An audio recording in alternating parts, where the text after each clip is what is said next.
Here are 21 artifact creatures and a couple of artifacts, more from the Esper selection out of the Shards of Alara commons that I have.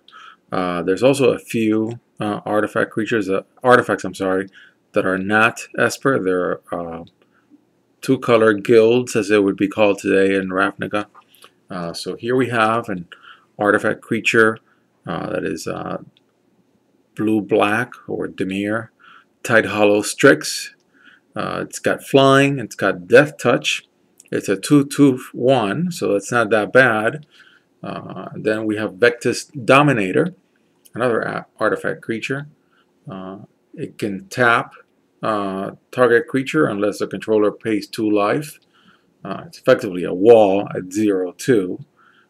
For 3, it's pretty heavy, but it can be equipped. It is common. Then we have Vectis Silencers, which is really a Dimir when you get into the flavor text, where you have a 2 black ability for a 2 blue artifact creature. It can gain death touch when you pay that black mana cost, and it's a 1/2 only. Again, another creature that is ripe for equipping. Then you have Architects of Will, add 4 CMC, converted mana cost, and Vectis Agents at 5. So Architects of Will is a 4 for 3/3. It's got cycling. I tried to keep out a lot of the cycling cards from this cube because I wanted the Alara cards to help the Miradan cards and the Scards of Miradan, and not to take up a lot of space and a lot of ability space. But a couple of them slip through, and that's fine. So when Architects of Will comes into play, you can look at the top 3 cards of target player's library. They can be yours or somebody else's. So that seems like a very useful ability to me. Then you've got a blue-black flavor ability that gets where Vectis Agents gets -2, -0, but it makes it unblockable. So you lose some power and toughness. You lose some power, but you can turn this thing into an unblockable creature. Then here you have to the right Ethereum Abomination, which has Unearth for a total of 3 mana. And Unearth reads, return it from your graveyard to play, and it gains haste, and then remove it. A little bit similar to Undying in Dark Ascension, except it doesn't get any.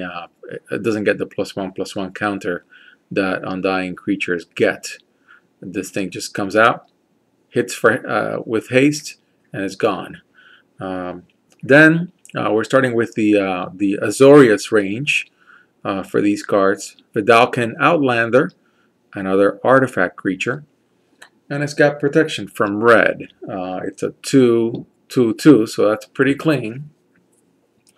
Then we also have Ethercast Knight, which has Exalted. It's a 2 for 1/3, almost a wall, but when you hit it with Exalted, it becomes a 2/3. That's pretty good. And it's even a common card. Very easy to acquire, worth less than the sleeve. Then you've got Aethersworn Shield Mage on the right, a 3-drop, and then Esper Cormorant, a 4-drop. Name says it all, it's an Esper card. So Aethersworn Shield Mage has Flash, and when it comes into play, it prevents all damage that would be dealt to artifact creatures. So if you're playing a bunch of artifacts, this creature coming in protects them for 1 turn. And so it's a 3/2/2, not bad. Then Esper Cormorant has Flying, otherwise a vanilla 4/3/3. Keep going in the higher range of Azorius. And there you have Glass Dust Hulk at 5. We're getting heavy. 3/4. It's got cycling, meaning that you can discard it and draw another card. But if you've got it and you've got the mana, why wouldn't you use it? I don't know. I need to play some of these online to get a flavor for them. So it's a 5 at 3/4. And when another artifact comes into play, it gets +1/+1 until end of turn and is unblockable.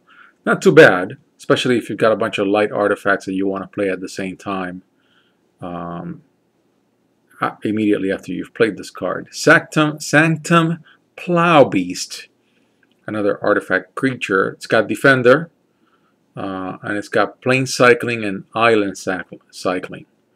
So it says here you can search your library for a Plains or Island card after you pay 2. And you get to shuffle your library. It's a pretty heavy card. And it's got Defender. I'm not sure it got to see a lot of play outside of Limited. Then now we have a couple of artifacts. I've got a total of 5. I expect that there are 10, given that they're hitting the equivalent of the Ravnica guilds. So the left one, Field Mist Border Post. It's got Azoria's flavor. And you can return a basic land card to its owner's hand rather than pay this mana cost. So after you pay 1, that seems like an interesting ability. Don't know how it would work out. I wish I could play these online. Maybe I will buy a couple of them and take them for a spin. Then you've got a Gruul, or a red-green card, Fired Wild Border Post. Same deal as the Field Mist Border Post.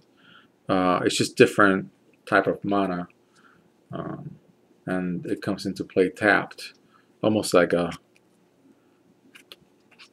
some of the lands, some of the dual lands. The Mac lands from M13 are like that. Again, more border posts. Vinefire is Rakdos, black-red. Mistvine is a Dimir, blue-black. These all seem to have the same text except they have different colors. Wildfield is the last one I have, and it's Celestia, or white-green. Then I've got 4 true Esper cards. They have the flavor of Esper in all 3 colors.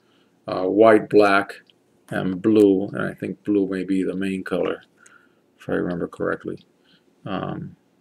So Sojourners and Stormblade, both artifact creatures. Sojourners has cycling for a cost of 3. It's a 3 for a 2/3. That's not too bad.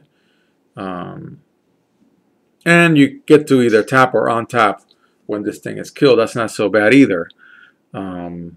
Then the case of Stormblade, if you control another multicolored permanent, which if you were playing a bunch of these cards, you definitely would, it gets +1/+1 and has flying. And it's a 2/1. I mean, it's a hybrid. So when it shows you the this thing, which is broken into a half of a circle, semicircle, it means that you can either play white or black for that particular mana cost. Then we're down to Arsenal Thresher for 4, and a Windright Mage for 3, both artifact creatures. Both are 2/2s, so let's see, there must be some advantage that Arsenal has that Windright Mage does not have. So you get to reveal any number of other artifact cards from your hand, and you can give +1/+1 from any one of them to this card. That's not so bad if you have a handful of artifacts you haven't played.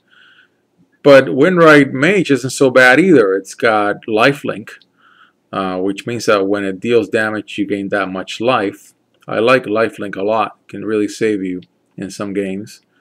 And it's got flying as long as an artifact card is in your graveyard. If you've been playing for a couple of turns and nobody's decided to exile your graveyard, I'm sure that will be the case. I'm going to rewind a little quickly on this one because it's already a long video. There's 21 cards that I've shown you, so I'm just going to rewind back on the ones that I showed you, going fairly quickly. Beautiful cards, very well designed. Really, Wizards went all out on this particular block, I must say.